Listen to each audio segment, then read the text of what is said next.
عليكم ورحمة الله وبركاته. أهلا ومرحبا بكم في قناة جدات. معكم ياسر عيد ياسين، متخصص في أعمال ديكور رخام وجرانيت. الفيديو بتاع النهاردة فيديو جميل جدا. هنتعرف مع بعض على حاجات مهمة في تصميم المطابخ الرخام والجرانيت. قبل ما نبدأ الفيديو حابب أقول لك لو أنت أول مرة تشوفنا اشترك في القناة وفعل زر الجرس عشان تشوف الفيديوهات الجديدة اللي هي متخصصة في تصميمات المطابخ الرخام والجرانيت. عشان لو حضرتك يعني حابب تتعلم تصميم المطابخ الرخام والجرانيت، او عايز تعمل مطبخ عند حضرتك، فتقدر تتعرف على الحاجات دي كلها من خلال القناة ان شاء الله. وطبعا ما تنساش تحط لنا لايك وتكتب رأيك في تعليق عشان ما اطولش عليكم. يلا نبدأ في الموضوع. زي ما انتم شايفين دلوقتي كده قدامنا المطبخ معمول من نيو حلايب.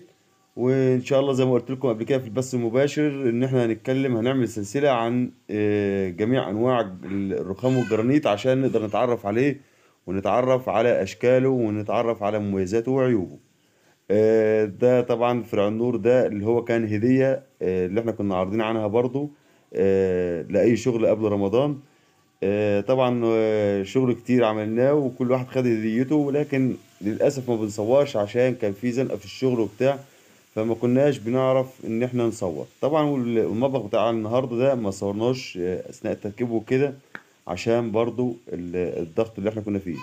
ودي طبعا البرامج اللي هي الرخام الصناعي اللي انتوا شايفينها قدامكم ابيض واسود اهيت. منظرها جميل جدا وبتدي شكل ديكوري عالي للمطبخ زي ما انتوا شايفين قدامكم كده في الفيديو، يعني حاجة ما شاء الله عليها. طيب، وطبعا الحوض هنا احنا عاملينه ساقط عن الرخامة بحيث ان المية تكون في جزء الحوض بس او في المربع بتاع الحوض. وطبعا هنا الجلسة عاملينها سيراميك، ده عشان نوفر على الزبون. طبعا لو اتعملت رخام يبقى مكسب ليا، لكن احنا هي كده كده في الارض وهتقفل ألمونتان او خشب فما بيظهرش منها اي حاجة، فعشان كده احنا بنعملها سيراميك ده نظرة لظروف العميل. لكن لو العميل مصر على انه يعملها رخام او يركبها رخام، حاجة يعني متيسرة معاه، فما فيش مشكلة. طبعا زي ما انتم شايفين اهوت المطبخ معمول القرصة اللي تحت والديكورات والاسترتشات اللي هي الديكورات يعني بتاعتنا كلها معمولة من نيو حلايب، بحيث ان احنا لما نقفل الذرة في ألمونتان يكون الظاهر كله جرانيت.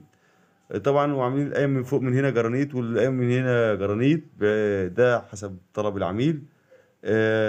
طبعا احنا بنعمله جلالة لو هو عايز يوفر، عايز ياخد الشكل بتاعه فبنعمله له جرانيت عادي. ده كده شكل المطبخ بتاعنا، دي المطبقية اللي فوق الحوض على طول. طبعا المطابخ الرخام بنحفر لها 2 سنتي فقط في الحيطة، يعني بنحفر لها 2 سنتي بس.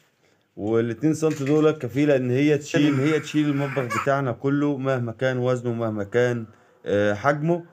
فهم بيركبوا بعناية جدا، وتقدر تشوف الكلام ده كله بخصوص يعني موجود في القناة. طبعا قرآن الفجر اشتغل لان انا بسجل الفيديو اثناء السحور.